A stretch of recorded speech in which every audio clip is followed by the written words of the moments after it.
Thus, I'm also going to rope in Mohammad Ali Shah and take his perspective on this entire episode and situation as it stands today. Ali, we'll talk about the politicization in a bit, but the fact of the matter is that the situation with China, Ali, has not improved. There could have been a lull in the middle, but China is back to its old antics, provoking India and trying to create an atmosphere whereby which the tensions between both the nations still continue. Absolutely, Vineet. See, the trouble is that at this point of time, when our soldiers are fighting on the border, and on 9 December, I'm glad that it's being reported now. What about the governments earlier? We haven't come into any agreement with China. We haven't signed, we haven't documented. It still remains a line of actual control, a perception.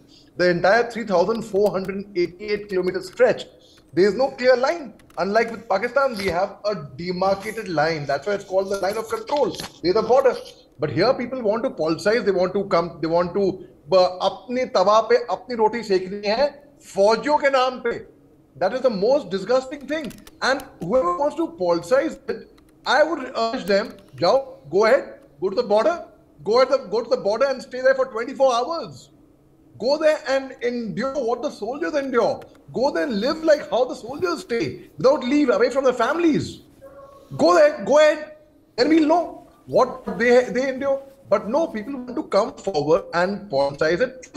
I'm not saying BJP or Congress or Aam Aadmi Party or this, that. No, I'm talking about, see, because army is an organization which is completely apolitical. An army follows orders of the regime. Whichever government is in power, they will do that, right? So now people who want to politicize it, who want to talk about it, I'll give you a few examples of a few clowns, like Asaduddin Owaisi, who takes him seriously in the first place. He's become a joker. We laugh at him. Now then people like him, they come forward and they talk. Bhai, karke dikhao na. Do it on ground. It's very easy to sit there and talk about things that this is not happening, that's how not happening. Our soldiers know very well what's to be done, and the armed forces know very well what's to be done. And Ali, you're absolutely right. You're absolutely right. But let's also focus on a very important facet of this entire situation, Ali, that all this politicization in the middle of a dire escalation by China is definitely going to distract the powers that be and the stakeholders, towards something which can wait right now. Absolutely, and this is a time where the whole country, everyone should be united, and they should forget the differences of the different political ideology, different political party, their inclination. We are one as Indians, and there is an external aggression upon us.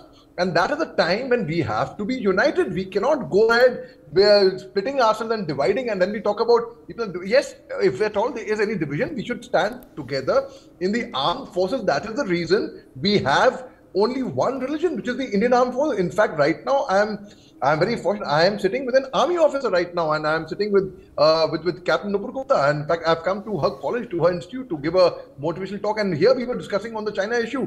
So it is something, and ma'am is right here.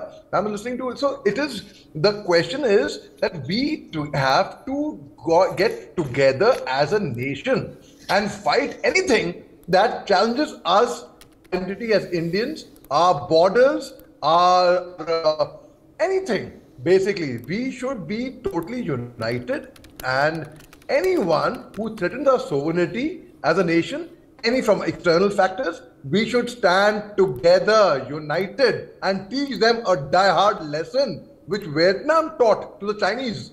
And Chinese have never, after the 70s, China has never turned around and looked at Vietnam thereafter.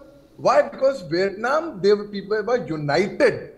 So we got, instead of getting into politicization and saying, oh, what's happening, this happened, that happened, our soldiers on the border are the ones who are bearing the brunt.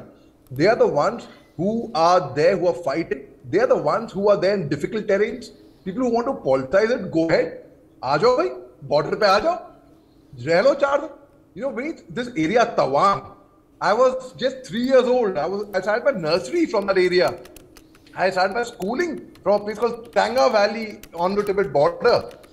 And my father was a major at that time. He was posted over there. So that I have fond memories of Tawang, Khirmu, TCP, Tanga Valley. It's a very difficult terrain.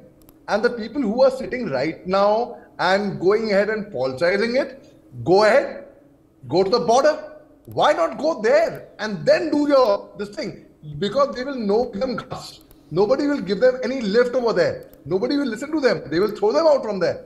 So they want to take advantage of the fact that, okay, such an issue has happened. You think they respect the soldiers?